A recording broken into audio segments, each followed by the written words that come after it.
sama pastor-pastor bertindak seenaknya nih waktu itu. Hmm. Sampai akhirnya pecah-pecah lagi deh tuh Protestannya. Makanya saya bilang itu udah pasti dari manusia, udah nggak mungkin saya masuk ke situ. Saya bilang kayak gitu kan. Ya terserah sih teman-teman saya yang Protestan waktu itu sakit hati apa enggak. Cuman menurut saya agama harusnya nggak dari manusia. Bismillahirrahmanirrahim.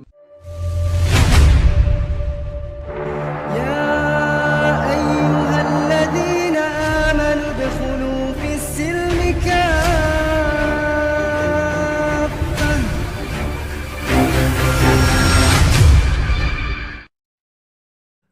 Assalamualaikum warahmatullahi wabarakatuh. Alhamdulillahirabbil alamin wassalatu wassalamu ala Rasulillah. Senang sekali berjumpa kembali di channel Donitan. Pada siang hari ini saya kedatangan seorang tamu nih, seorang pemuda milenial katanya. Ya, betul ya? Ya, namanya Steven ya, betul ya? Steven ini datang ke Studio Gramolab Jakarta menyatakan niatnya untuk masuk ke agama Islam, betul? Kembali ya dia. Oh, udah tahu dia. Belum dikasih tahu udah tahu nih. Udah tahu kembali gitu. Nah, jadi mungkin supaya tidak ditunda-tunda, kita bersahadat dulu. Boleh. Ya. Nanti kalau sudah sahadat baru kita ngobrol. Saya boleh ya? Boleh pinjam KTP-nya? Oh iya, ada di sana. Boleh diambilin dulu. Steven udah pernah ketemu saya belum? Belum. Belum ya? Baru kali ini ya? Baru kali ini. Berarti ini bukan settingan ya? Iya. Bukan begitu, Sep. Bukan Iya. begitu, Sep. Nanti disangkan settingan lagi katanya. Lagi booming. Lagi booming sih. Iya, biasalah ada yang begitu. Nggak apa-apa. Udah ini viral kali ya, jadi lagi Tahu booming. nih. Dikit-dikit settingan. Namanya Steven Servasius Iya. Ransingin. Hmm. Ransingin ini marganya? Marga Manado. Oh, Manado. Apa dari Manado? Oke. Iya. Agama masih Katolik nih ya. Iya. Saya baca saya benar nggak saya Katolik? Katolik betul. Betul ya? Iya. Nah, bukan settingan ya berarti. Baik, alhamdulillah. Saya panggilnya Steven ya. Iya. Steven, KTP-nya Depok, alamat saya nggak usah sebutin, tanggal lahir nggak usah sebutin ya, biar kelihatan masih muda gitu ya. Menyatakan diri untuk masuk agama Islam atau memeluk agama Islam. Nah, sebelum kita bersyahadat ada beberapa pertanyaan. Yang pertama, apakah Steven ini mau memeluk Islam itu atas kemauan sendiri atau ada paksaan dari orang lain? Iya, atas kemauan sendiri. Kemauan sendiri, alhamdulillah. Masih ada orang tua? Masih. Ada ibu.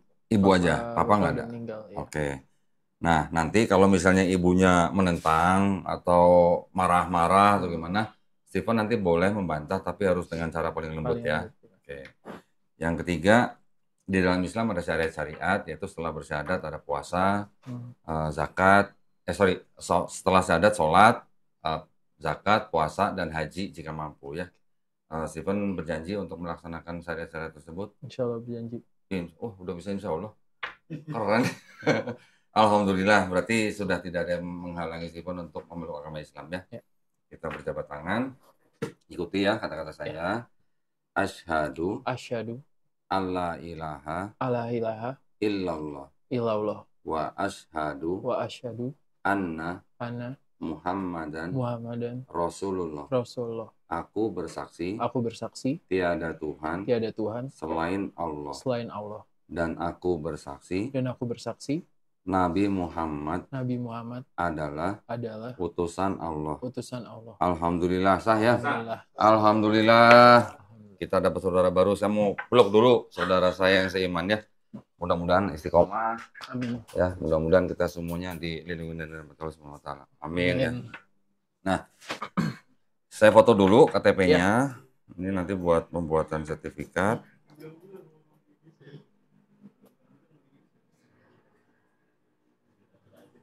Ini teman-temannya nggak ada yang mau kasih selamat nih? Kasih selamat tuh. Ntar aja. Oh, ntar aja. Nggak mau deh. Mau off kamera mereka. Oh, oke. Ini saya kembaliin KTP-nya. Sebentar ya.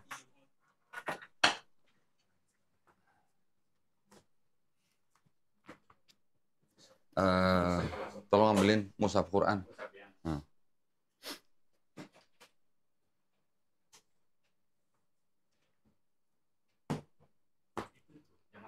Sebelah yang ini. Iya.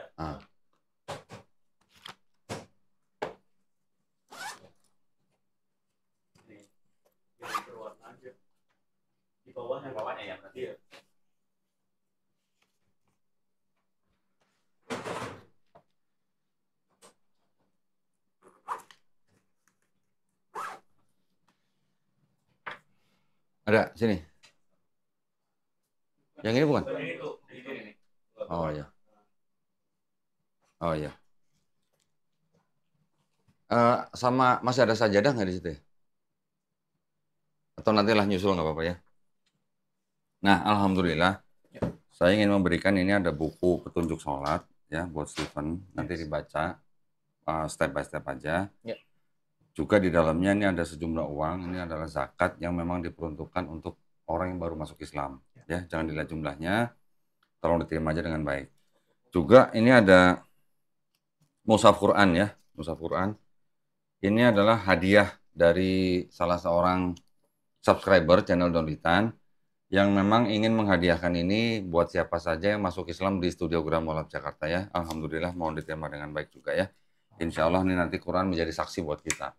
Nah ya, juga saya ingin memberitahukan bahwa sebenarnya setiap orang di luar Islam yang masuk Islam ya, insya Allah dosanya dari akil balik sampai sekarang dihapuskan ya, insya Allah dengan catatan menjalankan Islamnya dengan baik ya. Yang kedua, segala kebaikan yang pernah dilakukan juga tidak dihapuskan tapi tetap dicatat sebagai pahala kebaikan ya. Alhamdulillah. Steven juga saya ingin beritahukan bahwa sebenarnya setiap bayi yang lahir fitrahnya adalah muslim. Muslim artinya orang yang berserah diri hanya kepada Allah Subhanahu wa taala ya, Sang Pencipta. Ketika bayi nanti besar, dia menjadi Katolik, Yahudi atau Majusi itu kan orang tuanya. Betul. Tetapi ketika dia besar mendengar Islam dan dia menerima Islam sampai dia memeluk Islam, sebenarnya dia kembali ke fitrahnya. Ya, sudah tahu ya, kayaknya sudah paham nih kayaknya. Iya. Alhamdulillah. Jadi selamat saya ucapkan buat Steven. Mudah-mudahan kita semua istiqomah. Amin. Jangan lupa nanti doain kita teman-teman ya. Doain juga para penonton nih. Karena doanya Steven ini yang insya Allah dikabulkan nih, yang masih nol nih berarti nih. Alhamdulillah ya. Kita semuanya berdoa agar kita semuanya istiqomah, juga dilindungi dan dirahmati Allah Subhanahu wa taala ya. Nah, sekarang boleh nih kita ngobrol-ngobrol dikit ya. Boleh ya? Hah? Udah jadi muslim. boleh. Jadi sekarang gue boleh salamnya Assalamualaikum warahmatullahi wabarakatuh ya. Waduh, udah bisa jawab. Jadi sejak kapan kenal Islam?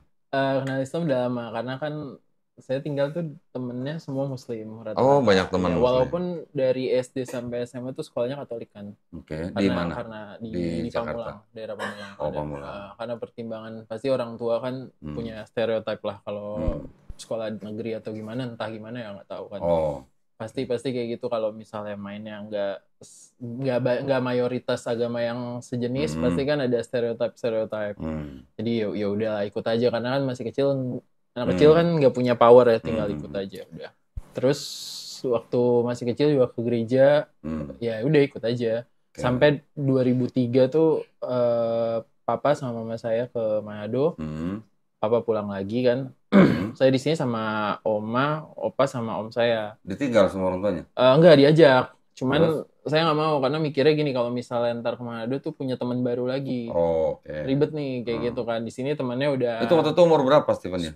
10 tahun deh. Oh, masih kecil. Masih 10 masih tahun. kecil udah bisa milih temen ya? Iya, mikirnya kayak gitu kan. Terus ya mikirnya cuma main doang kan waktu masih kecil. Terus ya udahlah. Akhirnya saya ditinggal di sini sama oma sama opa. Orang tua ke Manado. Terus sampai 2005 tuh oma kan meninggal. Jadi 2 tahun setelah papa mau pergi, oma meninggal. Nah itu saya masih sering ikut ke gereja tuh sama oma. Oke. Ya masih, cuman ya ikut aja. Kan nggak ngerti apa yang di ini. Ngerti tata liturginya tapi nggak ngerti maknanya. Jadi kayak ibaratnya kalau orang sholat nggak memaknai ya asal gerakan sama nyebut aja kan. Sampai usia berapa itu? Sampai 2000, pokoknya oma meninggal tuh baru hidup saya baru mikir kayak emang perlu pakai agama ya hidup ya. Iya kan, itu pasti harus, maksudnya gini, kalau orang bisa mikir rasional harusnya itu jadi pertanyaan gitu. Karena terakhir 2022 kalau nggak salah saya punya teman, ada teman yang agamanya inilah pecahan dari agama sebelum saya, agama yang saya yakinin sebelumnya. Jadi ya Protestan lah. Protestan. Ya, susah banget. Takutnya ntar ini nih salah sangka nih. Soalnya teman-teman saya rata-rata Protestan tuh selalu ngasih tahu udah kalau sama apa yang kamu yakinin diyakinin aja. Terus? Sedangkan saya besar pakai logik. Kalau nggak masuk logika saya berarti konyol. Saya mikirnya kayak gitu kan. Sorry nih ya teman-teman, ntar kalau misalnya ada yang tersinggung. Ini pengalaman pribadi saya soalnya gitu kan. Terus apa namanya? Ya udah makanya saya nggak menjalankan apa yang saya yakinin karena menurut saya itu warisan. Oke. Ya dong.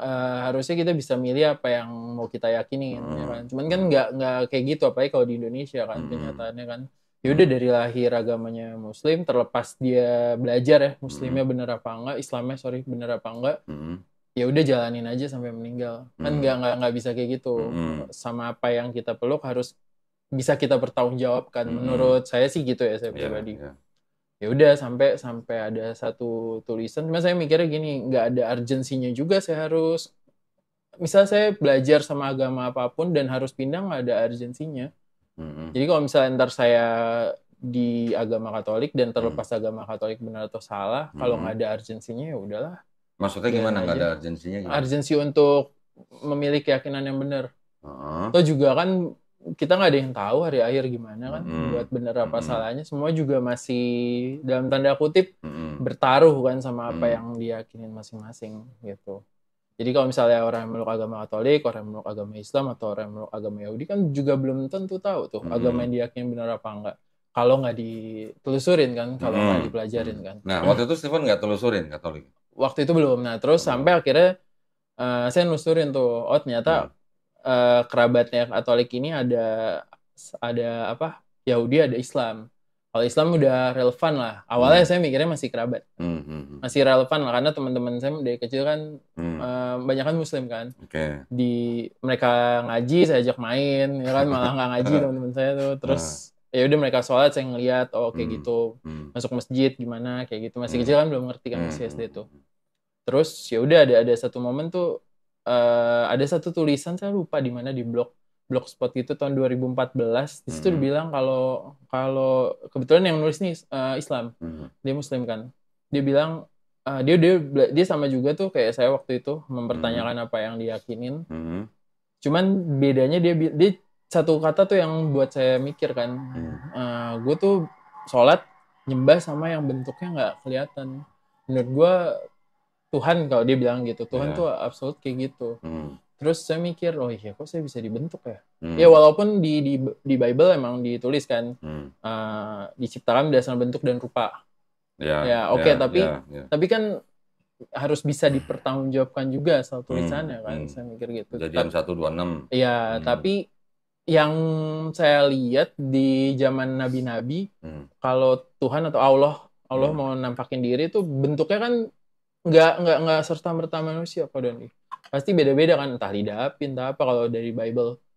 Nah, berarti kan harusnya di Bible ya. Harusnya berarti kan nggak berbentuk, saya mikirnya. Kenapa bisa jadi ada bentukannya nih? Walaupun diciptakan berdasarkan, tapi kan bukan berarti bentuknya kayak gitu. Maksudnya Stephen gimana ceritanya bisa jadi manusia gitu? Ya, itu cuman kan sorry ini sekali lagi pengalaman pribadi jangan ini. Jadi ntar takutnya kan banyak. Nggak, pokoknya selama ada tertulis di dalam kitab mereka, ya kita nggak apa-apa ngomong karena di dalam kitab itu bisa ada, dipertanggungjawabkan lah ya. Nggak apa-apa. Nah, terus dari situ saya mulai kayaknya harus nyari tahu nih. Mulailah ngobrol-ngobrol sama teman-teman saya yang Buddha, yang Hindu. Kalau di agama lu masuk gimana, atau ada yang namanya surga neraka, atau hari akhir gimana, semua masih diomongin. Sampai di titik udah kayaknya menurut saya paling benar nih Samawi deh, udah 3 agama ini Abrahamik lah. Ya kan, tapi tetap harus dipelajarin dulu nih salah satu. Ini kerjaan rumah lagi nih saya mikir kan.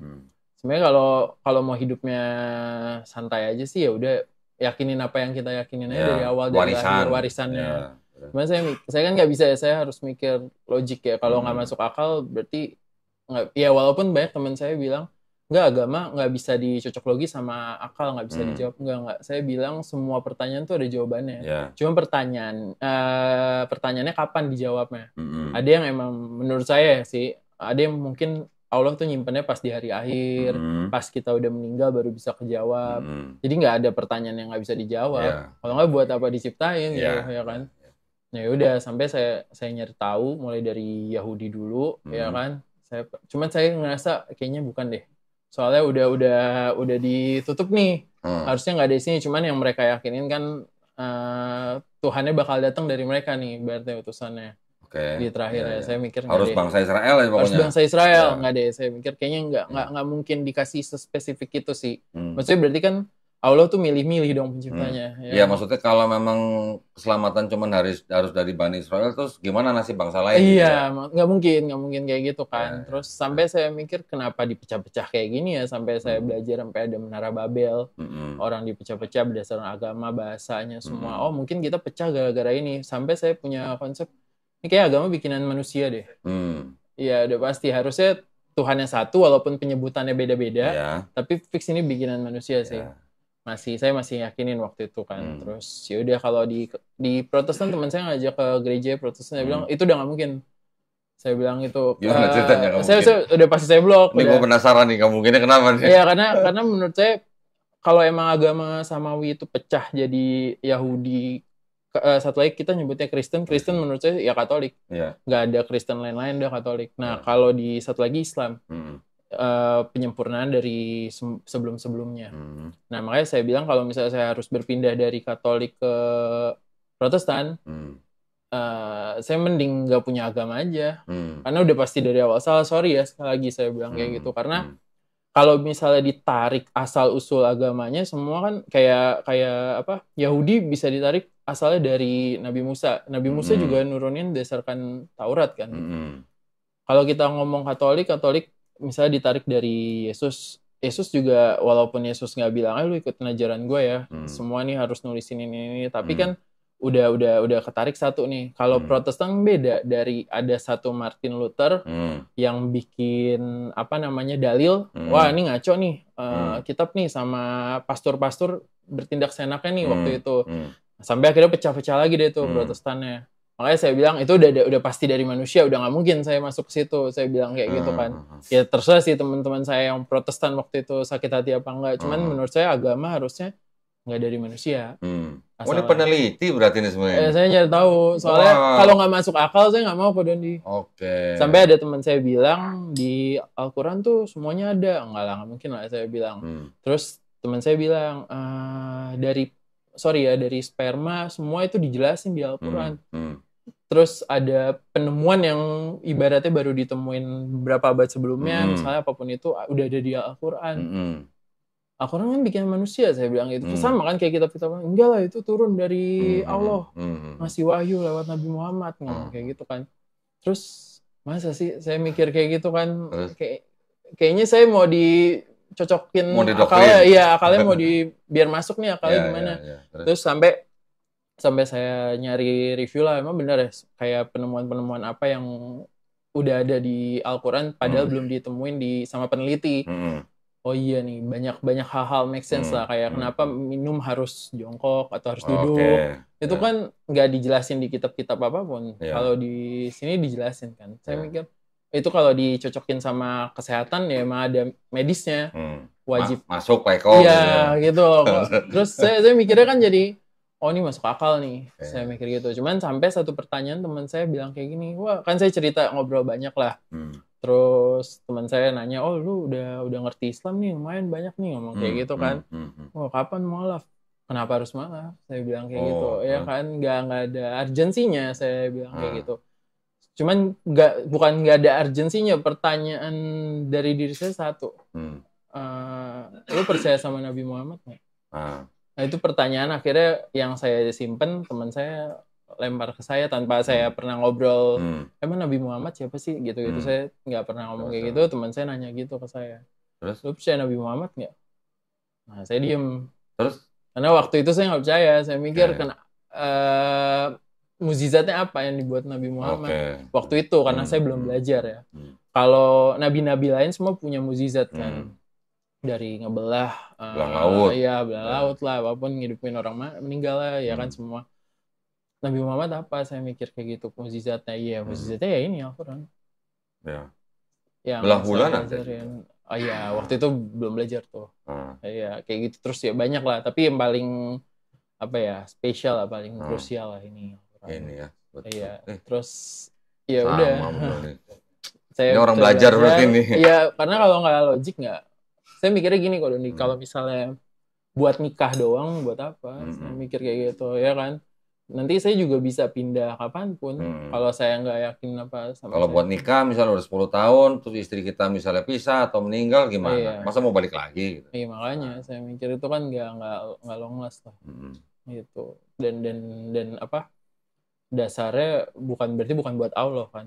Buat nikah kan, buat wanita itu ibaratnya. Gitu. Makanya saya mikir yaudah saya harus belajarin dulu dari tata cara sholat. Terus saya Udah mikir belajar?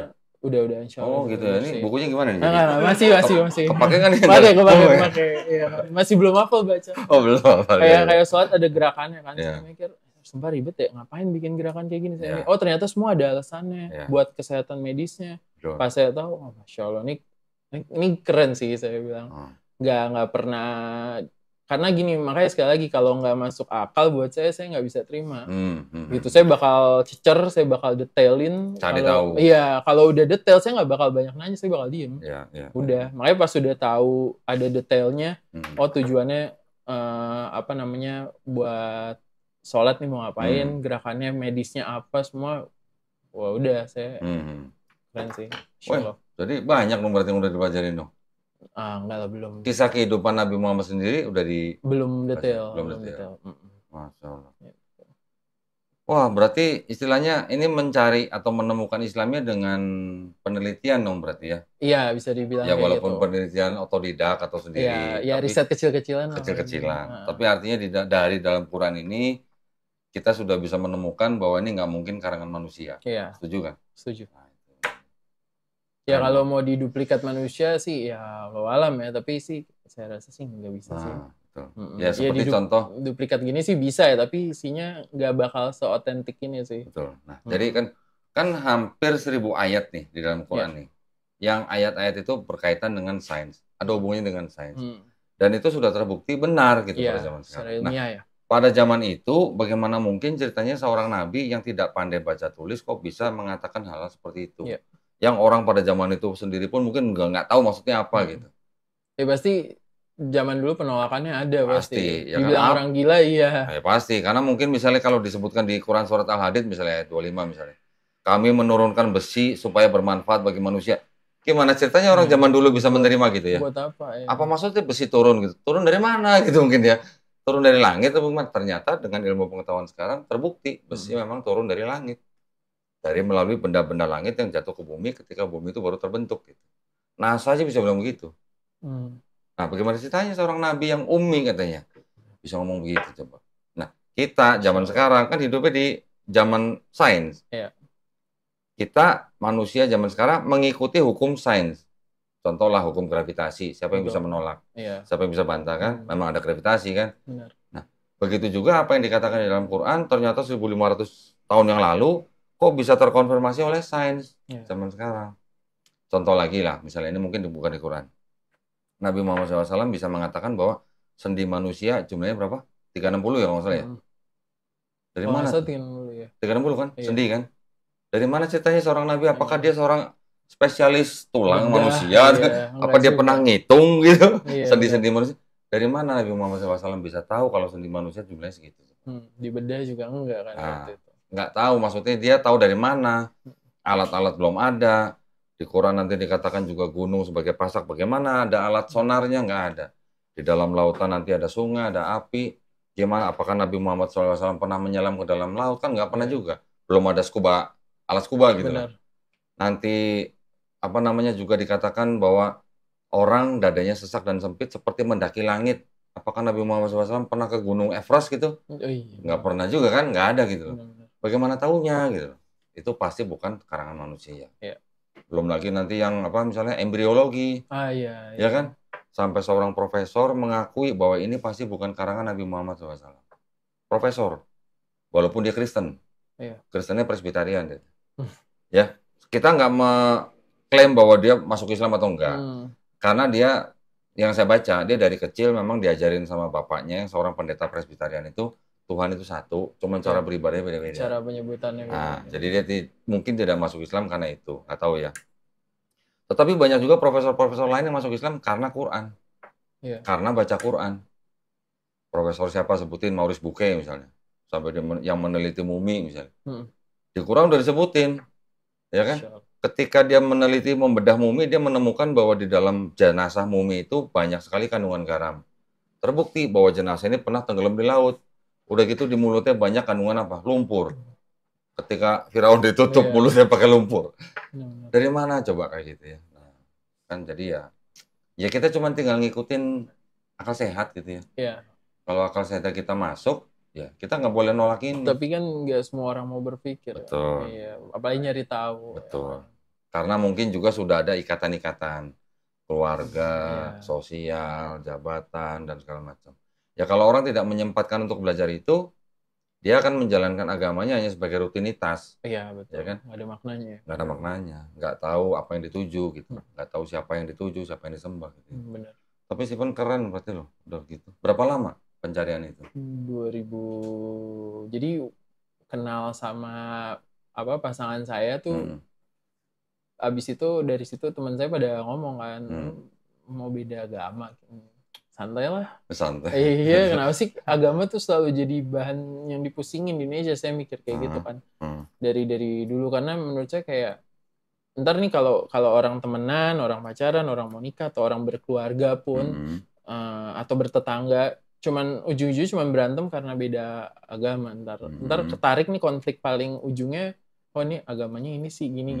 Nah itu yang saya jadi kenapa sih harus bahas agama gitu? Itu kan nggak maksudnya gini, agama tuh hubungan yang apa ya, intim lah sama pencipta lah, sama Allah lah. Jadi sebenarnya menurut saya nggak semua orang harusnya tahu hubungan saya sama pencipta saya, sama Allah. Saya mikirnya gitu. Cuman banyak orang kebanyakan mungkin di Indonesia kali ya, nggak tahu di luar negeri, pengen tahu kan sama apa yang kamu yakinin, apalagi kalau kita ini public figure. Wah itu jadi bahan pertimbangan untuk ini kita harus ngikutin dia atau enggak nih gitu. Nah makanya saya nggak pernah mempermasalahkan itu. Dari situ dari 2000 berapa ya, 10 kayaknya saya mulai nyari tahu. Cuman bener-bener ngerasa ke jadi titik balik itu 2014 pas saya baca satu artikel di blog itu, saya lupa lagi.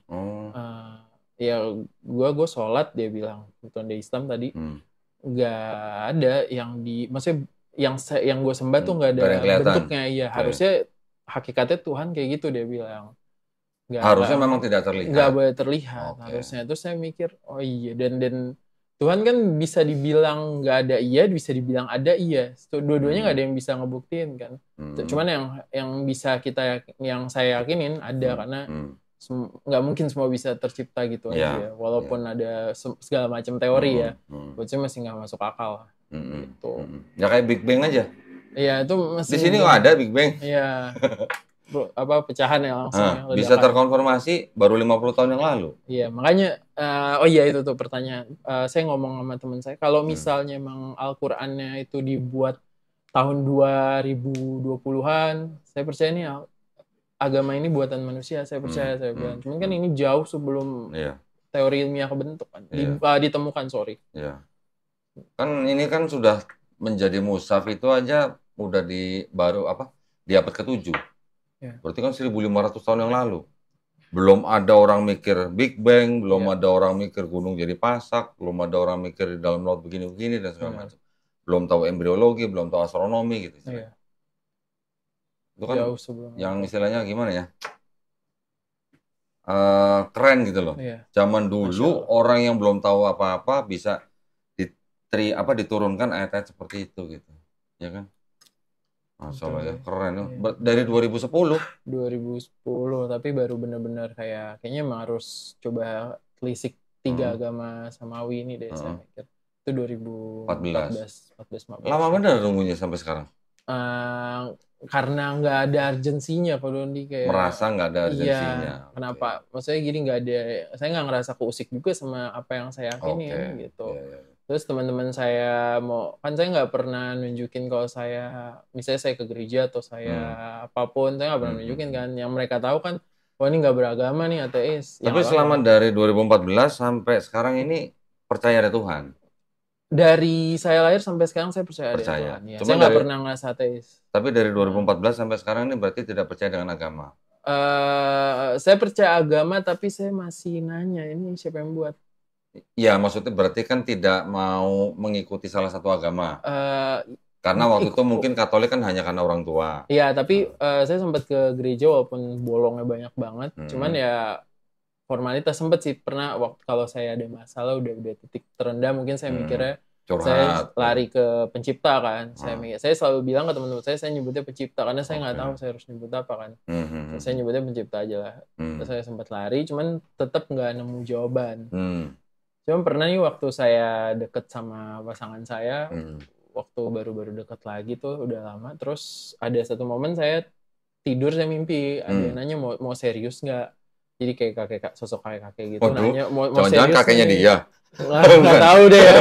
Ditanya mau serius nggak. Saya bilang saya mau serius. Saya bilang tuh nggak main-main lagi. Pas saya bangun lagi azan subuh. Waduh. Makanya saya kaget, waduh ini kebetulan kali ya saya mikirnya. Terus emang abis itu setiap saya ada masalah, saya cuma dalam hati, saya kan nggak pernah cerita, jarang Mbak saya cerita masalah ke siapapun kan. Kalau udah ke pojok banget, saya cuma dalam hati teriak-teriak, ya Allah tolong dong ya Allah, tolong dong ya Allah, tolong dong. Pasti insya Allah selalu ada jalan keluarnya. Dan udah hari akhir pun udah tinggal beberapa jam lagi, apapun itu masalahnya, saya selalu ketemu lah jalan keluar. Gitu. Makanya saya bilang, Masya Allah. Cuma itu pengalaman pribadi saya kan. Dari situ saya, ya udah saya emang harus belajar ini. Makanya waktu itu saya sempat mau minjem Al-Quran kan sama pasangan saya. Terus ya udah nih baca aja. Saya juga salah sih waktu saya nggak tahu. Ternyata kalau mau baca Al-Quran harus wudu dulu ya. Gitu. Cuman ya udah. Habis itu saya baru belajar wudu dulu, baru baca. Udah bisa baca Quran berarti sekarang? Nggak baca Al-Quran terjemahan. Oh, terjemahan. Iya. Tapi ya ini juga ya, maksudnya luar biasa juga ya. Pencarian dari Stephen ini bukan yang cuma setahun 2 tahun berarti ya. Iya. Mungkin bisa dikatakan bukan pencarian yang bagaimana, yang akademis, tapi pengamatan gitu lah ya. Iya, Bisa terus disebutkan saya gitu ya. cocok logi sama cara berpikir saya. Oke. Masuk gitu Ini ceritanya. masuk analoginya masuk atau enggak nih? Saya mikir gitu. Kalau enggak gitu. Urusan di sekitar saya, misalnya kayak, wah ini nggak bisa nih gini. Saya bilang kalau saya selalu bilang ke teman-teman saya kalau ngobrol sama teman-teman yang Protestan untuk tukar pikiran, atau kalau Doni kan mungkin debat ya. Kalau saya tukar pikiran lah, lebih make sense argumen, lah. Iya, gitu. tukar argumen lah ya. Terus saya berani. Cuman untuk teman-teman saya yang entah Yahudi, entah teman-teman saya Muslim, saya masih takut nih, karena saya nggak menguasai apa yang mereka nguasain. Kalau di Katolik saya nguasain, saya mikir gitu. Saya bisa ngobrol lah, kayak gitu. Kan lama berarti kan jadi Katolik. Iya. Berarti kan paham dengan dogma dan doktrin Katolik kan paham pasti. Iya Pak, tahu lah. Tahu. Nah terus bagaimana dengan sosok Yesusnya itu gimana? Nah, itu Sejak dia. kapan meninggalkan iman bahwa Yesus itu ini nggak bisa disebut sebagai Tuhan gitu? Ninggalin sih, saya nggak gini. Nah ini agak bahaya sih. Cuma saya ngerasa saya ngejalanin apa yang saya yakinin tuh buat formalitas. Kan dari masih kecil sampai saya bisa mikir. Pas saya bisa mikir, saya baru tahu ya harusnya Tuhan nggak berbentuk. Nah di situ saya mulai mempertanyakan. Nah di situ saya nyari tahu. Setelah Anda tersentak dengan yang blok tadi, ya Tuhan kan nggak boleh berbentuk gitu. Mestinya. Nah ketika itu berarti kan hubungannya kan langsung dengan Yesus nih. Iya. Karena itu langsung jadi bahan pertanyaan saya. Nah, iya maksud ke diri saya kan saya gitu. kan. Nah setelah akhirnya memutuskan atau berani menyimpulkan bahwa Yesus nggak mungkin Tuhan, itu kapan? Belum lama atau sudah lama? Lama ini sih. Belum lama ini. Iya, pas saya mulai telusurin lebih dalam. Berarti dari semenjak baca blog itu berarti juga sudah ada pergulatan. Udah panjang. Cuman nggak langsung. Sampai udah nggak usah gereja lah. Saya Gitu. mikir kayak gitu, iya. Nggak belum pasti juga kan sama yang saya yakinin ini benar apa enggak. Kalau misalnya dibilang udah percaya aja benar, ya semua juga bisa kayak gitu kan. Tapi mempelajari ulang sejarah Kristennya nggak atau Katoliknya? Saya belajar. Tahu. Makanya kenapa saya berani berargumen sama teman saya yang Protestan. Kalau misalnya udah ikut ke gereja dulu aja di Protestan, mungkin nggak seketat Katolik. Karena saya belajar. Nggak. Kalau udah pecahannya dari manusia udah pasti udah ngaco deh. Saya mikirnya gitu. Ini menurut saya ya, sekali lagi. Tapi kalau misalnya teman-teman mau ngeyakinin, yang penting diimanin aja, ya terserah nggak apa-apa. Cuman kalau saya kan harus bisa masuk akal dan bisa dipertanggungjawabkan. Loh, kita gini konteksnya. agama itu tidak harus menjadi pemecah bangsa atau pemecah Iya. keluarga loh ya. Mm. Ya. Tidak harus begitu. Maksudnya agama itu kan hak asasi dari setiap manusia. Iya, Ya kan? Manusia yang beragama kan dia diberikan hak yang penuh untuk betul. memilih dan menjalankan agamanya Betul, masing-masing. Bukan berarti karena agamanya beda terus kita harus bermusuhan. Iya. Tidak. Cuman kalau orang berbeda keyakinan terus mau menikah hidup dalam satu rumah, kira-kira gimana? Mungkin bisa. Mungkin bisa, betul. Ya, Tapi berapa lama iya, gitu. Bagaimana nanti juga dengan anak-anaknya gitu. Anak kan juga pasti bingung ikut emak atau ikut bapak nih. iya. Ya walaupun memang ada yang jangka panjang rukun dan sampai meninggal masih bisa beda pisah keyakinan kayak Iya. gitu. Cuman ya itu mereka lah. Kalau saya kan Iya. nggak mau, saya mikirnya. Betul. Maka Iya. itu negara juga melarang pernikahan Iya. beragama. Kan ada Undang-Undang Nomor 174. Bahkan setiap agama yang diakui di Indonesia, 6 agama, semuanya melarang. Iya. Ya. Betul. Kalau berdasarkan kitab Kristen Iya, kalau berdasarkan dan kitab juga ya. berdasarkan tafsir kitab Kristen, dilarang. Jangankan menikah, berteman aja nggak boleh. Bermitra usaha aja nggak boleh. Apalagi itu ada menikah. ya kalau Ada tafsirnya. Nanti kalau mau tahu saya kasih tahu. boleh. Kalau itu saya nggak tahu tuh. Tetapi ya di dalam Protestan dan Katolik, walaupun di kitabnya mereka melarang, tetapi di dalam praktek manajemennya mereka mengizinkan. Iya. Dengan apa? Dengan yang disebut dengan dispensasi. Oh iya Ya, benar. ya. Jadi kalau di Katolik ada Ya, loh kanon, ada dispensasi. kanon berapa gitu, 1025 apa 1125 gue lupa lah. Di Protestan juga ada dispensasi. Masing-masing harus bikin surat pernyataan. Betul. Yang Katolik harus tetap Katolik. Nanti kalau punya anak-anaknya harus masuk Katolik. Iya. Itu dispensasi. Itu pun juga kalau di Katolik kan ada 7 sakramen kalau nggak salah. Sorry kalau saya lupa. Kalau nikahnya nggak sama Katolik, dua-duanya nggak sama-sama Katolik, nggak bisa terima sakramen pernikahan. Jadi kalau di Protestan, mungkin teman-teman Protestan dengarnya terimanya pemberkatan doang. Ya menurut saya sih kalau saya Katolik waktu itu saya nggak sah di mata pencipta lah. Atau mau kita buka aja ayatnya, biar buat edukasi juga. Boleh. Ya, biar tahu nih. Bentar ya, saya bukain.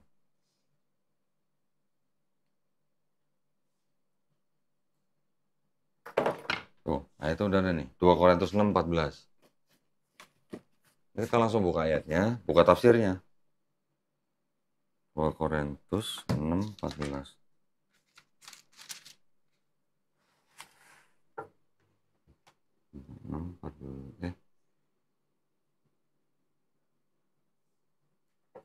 Iya. Bentar. Benar nggak sih? 2 Korintus. Oh, sorry. 14 sampai 16.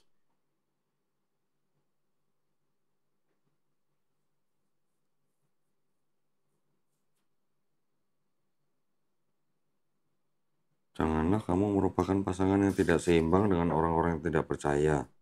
Tuh, jangan kamu merupakan pasangan yang tidak seimbang dengan orang-orang yang tidak percaya. Tapi ayatnya kok beda ya? Oh, 1. Sorry. 2 Korintus. 16. Janganlah kamu merupakan pasangan yang tidak seimbang dengan orang-orang yang tak percaya. Nah, ini ditafsirkan di dalam apa ya? Sebentar. Mungkin saya bisa buka di sini.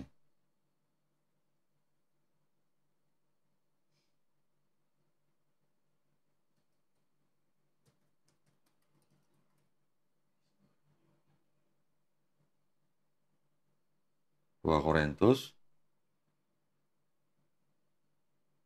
6:14. Nanti ada tafsirnya nih. Ini tafsir, ya. Tafsirnya yang ini sebentar.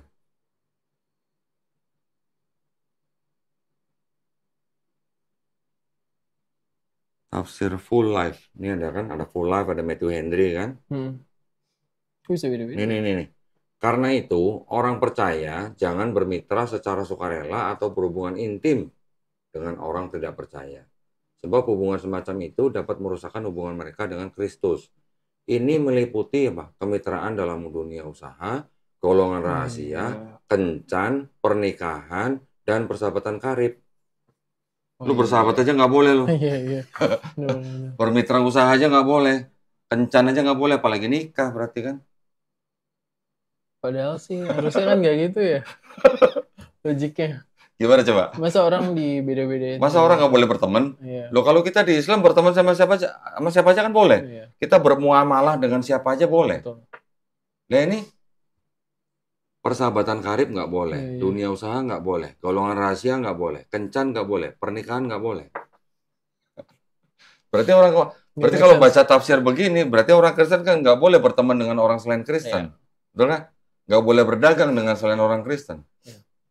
Benar. Ini saya cuma bacain loh ya. Iya. Ini bukan tafsiran saya loh. Ini tafsiran full life nih, 2 Korintus 6:14. Oke? Kalau gereja melakukan beda dengan ini, itu adalah manajemen gereja.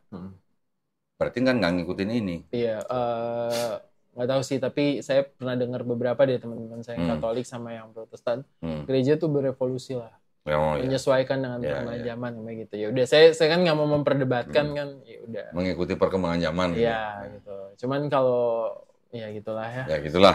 Oke lah, kita udah sama-sama Ntar tahu saya lah. juga berdebat lagi, nggak mau saya. Iya, iya, iya. Saya nggak mau ganggu Nggak, keharmonisan. tujuan saya ngomong begini kan memang masih banyak ya ada orang bisa melakukan pernikahan beda agama, berarti melanggar undang-undang negara Indonesia, juga melanggar agamanya sendiri. Karena ke-6 agama di Indonesia itu semuanya melarang. Berdasarkan ini loh. Iya. Gitu ya. Tapi kalau masih ada yang melakukan berarti kan Iya, udah. tidak Walau alam ngikutin lah. gitu ya. Ya mudah-mudahan aja kita sih bukannya kita mau ngatur kehidupan orang, bukan. Tapi kan aturan sudah dibuat. Nah, iya. Ya kan? Di kitab suci juga sudah dilarang. Tapi kan masih bisa dilakukan, berarti kan mereka tidak menghargai kitab suci, tidak menghargai undang-undang. Iya, benar. Tapi keren lah lu, Stefan, benar. Masih muda, pengetahuannya udah bagus ya. Belum. Ya, Masih belajar. sebagai dasar maksudnya. Nanti bisa dikembangin lagi, bisa didalamin lagi. Maksud saya bisa dipelajarin lagi sejarah agama-agama. Jadi kita masuk atau memilih agama tertentu, kita jangan hanya dengan nafsu, hanya dengan ikut-ikutan, tapi kalau bisa kita dengan ilmu. Gitu. Ya, contoh misalnya itu tabel. Kalau mulai Protestan di mana posisinya itu tinggal dilihat di situ. Oh, oke. Ya, Katolik di mana, pecah sama Ortodok kapan, Penyebabnya apa gitu. penyebabnya ya. apa, perbedaan pandangannya apa. Nanti Protestan kenapa protes, timbulnya kapan, Martin Luther. Iya. Nanti ada Lutheran, ada Anglikan, Iya, ada Lutheran, ada Calvinis segala macam. Benar. Makanya saya kayak udah kalau buatan manusia udah ngaco deh saya mikirnya gitu. Tapi kan baik lagi nih riset saya ya. Iya.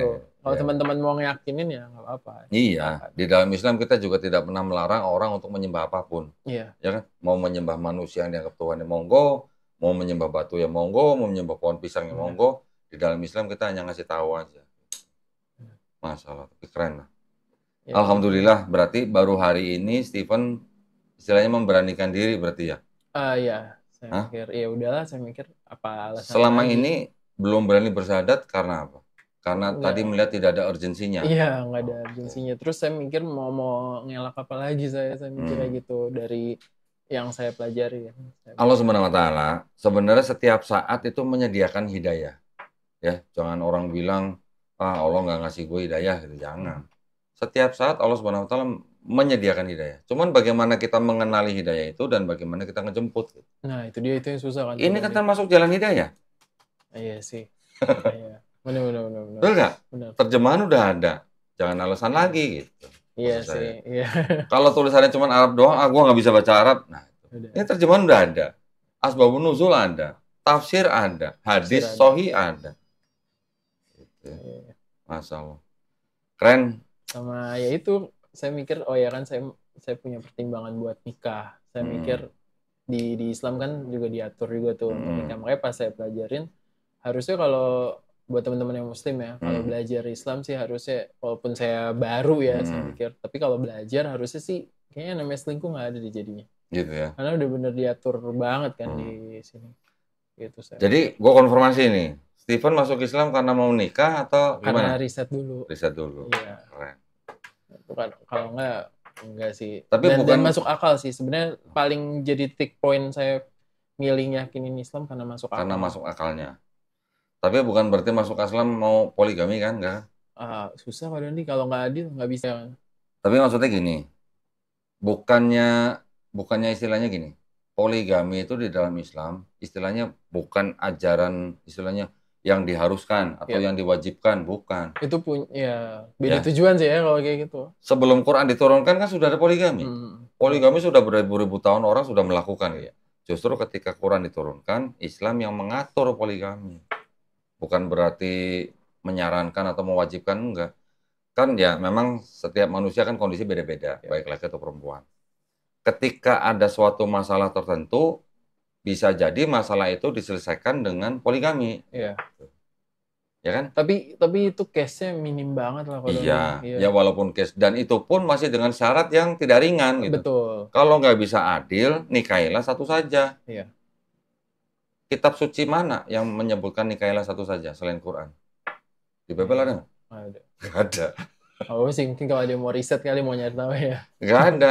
Kalau di Bible disebutnya apa yang sudah dipersatukan Allah tidak boleh diceraikan Dipisahkan, manusia. ya, betul. Ya kan? Laki-laki nanti akan meninggalkan orang tuanya, nanti dia akan menjadi satu daging dengan istrinya. Itu di Al-Quran juga ada ya, Quran dia. Maksudnya kayak udah disatuin sama mungkin Allah, tersirat. nggak boleh di... Tersirat lah ya, tersirat. Tetapi kan itu bukan berarti dalil untuk tidak boleh poligami. Oh iya. Ya, ayat-ayat itu maksudnya yang tadi di Bible. Tapi kalau di Quran kan jelas, kalau lu nggak bisa adil, nikahilah satu saja. Iya. Ya cuma satu-satunya itu. Kitab suci yang mengatakan nikahilah satu itu cuma Quran. Dan saya pengalaman sih dari teman-teman saya banyak yang udah nikah cerita gitu kan. Terus dia punya teman-temannya aja cerita. Biasanya kalau udah punya satu pasangan, terus mulai belok milih pasangan lain, biasanya sih hidupnya langsung hancur sih. Entah karirnya entah apa biasanya ya. Makanya mungkin special case kali kalau bisa poligami. Kalau begitu, berarti kan itu sudah adil atau gimana? Niatnya sudah salah. Iya, niatnya. bisa juga. Kalau niatnya sudah salah, berarti kan yang timbul apa? Jadi kebohongan ditutupi dengan kebohongan, kebohongan ditutupi dengan kebohongan. Begitu seterusnya gitu. Makanya mungkin ya Allah nggak ridho karena dia melakukan dengan niat yang salah. Gitu. Dan di dalam Islam pun yang namanya istilahnya poligami itu walaupun suami tidak harus minta izin kepada istrinya, tetapi kalau dia tidak minta izin, jatuh-jatuhnya kan itu banyak bohong. Iya. Okay? Dan calon istri pun boleh menolak loh. Bisa bikin perjanjian pranikah bahwa nanti istri menolak untuk di poligami, boleh. Kalau perlu bikin surat perjanjian pranikah. Gitu. Iya, lebih aman lah ya. Haknya diberikan sama kepada pihak perempuan. Perempuan juga boleh diberikan hak untuk menolak suaminya poligami. Bikin surat perjanjian pranikah boleh. Kalau nggak bikin perjanjian pranikah, nanti kalau kejadian suaminya mau poligami, itu harus dilakukan dengan syariat Islam. Bukan dengan diem-diem misalnya nggak ngasih tahu, tapi banyak bohong. Walaupun tidak harus izin gitu ya. Betul. Tapi sesuatu yang dimulai dengan tidak izin atau tidak diketahui oleh istri pertamanya, otomatis nanti banyak bohong. Walaupun ditutupi dengan bagaimana caranya, mungkin ada orang yang bisa melakukan itu, tidak harus bohong. Mungkin bisa, tapi berapa banyak sih? Ya, gitu ya. Karena niatnya sudah salah. Tapi kalau niatnya benar dilakukan lillahi ta'ala, insya Allah itu bisa menjadi solusi dari beberapa kasus. Gitu. Jadi poligami di dalam Islam itu solusi, bukan kewajiban.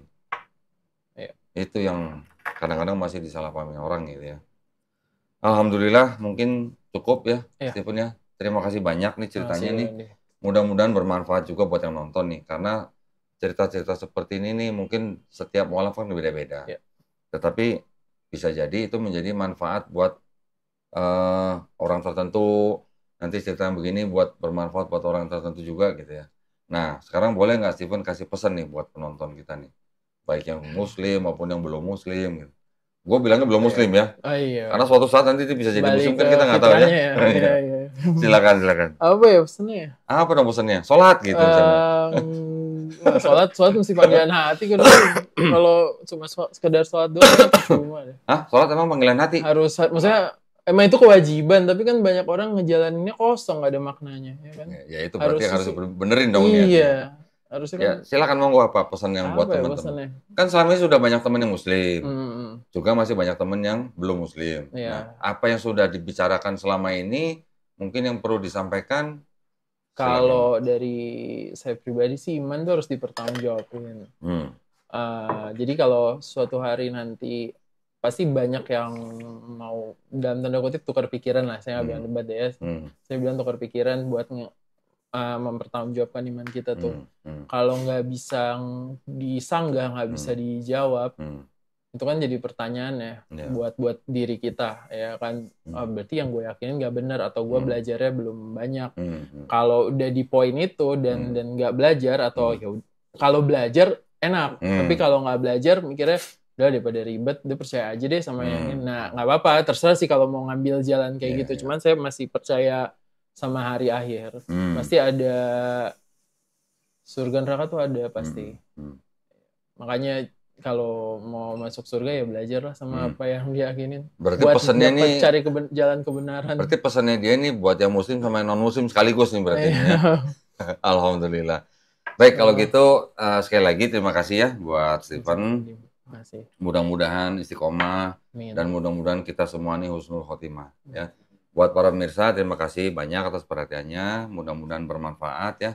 Dan juga buat para pemirsa yang ingin membantu perjuangan dakwah kami, dipersilakan bisa mengirimkan ke BSI dengan nomor rekening 111 8899 888 atas nama YPM Atawi Jakarta dan bisa mengkonfirmasikan ke nomor handphone 0813 9883 7007. Barakallahu fikum.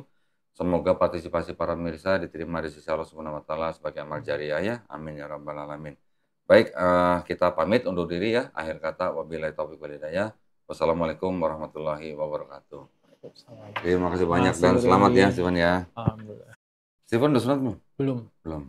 Tentuin hari, kapan mau sunat, di rumah aja. Oh gitu. Nah, ya di rumah. Nanti kita kirim Ustadz ke rumahnya Stephen, sunat di rumah. Nggak usah bayar. Oke. Ya, tentuin aja harinya kapan. Iya. Nah, berapa ya?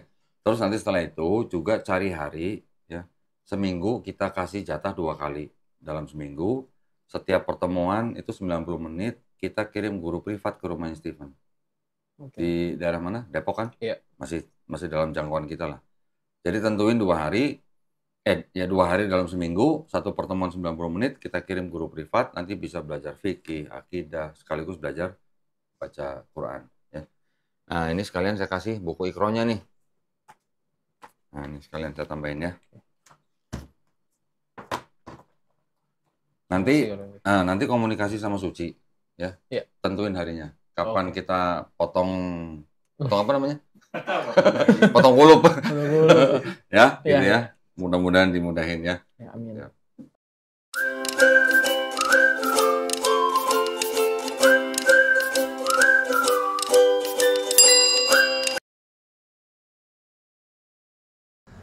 Bismillahirrahmanirrahim. Assalamualaikum warahmatullahi wabarakatuh. Ya, kembali lagi ya teman-teman sekalian yang dirahmati oleh Allah Subhanahu wa taala. Bersama dengan saya Hendriko Santoso selaku narasumber di Ngaji Cerdas, mencerdaskan umat. Nah, teman-teman di sini ada produk bagus nih. Namanya Sultan Parfum. Parfum para perindu surga. Nah, di sini ada 4 macam produk nih. Yang pertama, parfum dengan aroma Raudhah. Parfum dengan aroma Hajar Aswad, parfum dengan aroma kasturi, dan yang keempat adalah parfum aroma 2000 bunga.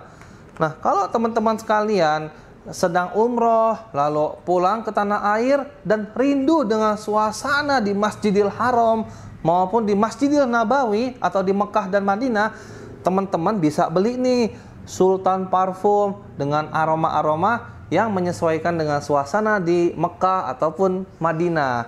Nah, selain teman-teman beli parfum ini, nanti teman-teman dapat bonus gratisannya juga. Apa aja sih teman-teman gratisannya? Nih, yang pertama nanti teman-teman dapat kitab atau buku saku zikir pagi dan petang sesuai dengan sunnah. Nah, yang kedua, teman-teman nanti dapat gratis tasbih nih. Wah, lucu banget ya, imut nih. Bisa dibawa kemana-mana. Yang ketiga, nanti teman-teman dapat juga nih kertas untuk bagaimana sih parfum ini digunakan untuk saat suasana apa aja. Di sini udah dijelasnya teman-teman semua. Nah, jadi teman-teman jangan lupa nih dibeli, informasinya ada di sini nih. Nah, dengan teman-teman membeli produk parfum Sultan ini, teman-teman sama saja dengan membantu operasional dakwahnya channel YouTube Ngaji Cerdas. Nah, luar biasa kan? Dengan harga berapa teman-teman sekalian? Cukup dengan 90 ribuan saja, teman-teman sudah bisa dapatkan ini semua nih. Masya Allah ya. Ini semua nih, semua teman-teman bisa dapatkan hanya dengan 90 ribuan rupiah. Teman-teman juga sudah termasuk membantu operasional dakwah, support channel YouTube Ngaji Cerdas. Nah, luar biasa kan? Nah, jadi tunggu apa lagi teman-teman ya? Segera hubungi di sini nih, di link yang tertera di bawah ini ya. Terima kasih ya teman-teman sudah menonton. Assalamualaikum warahmatullahi wabarakatuh.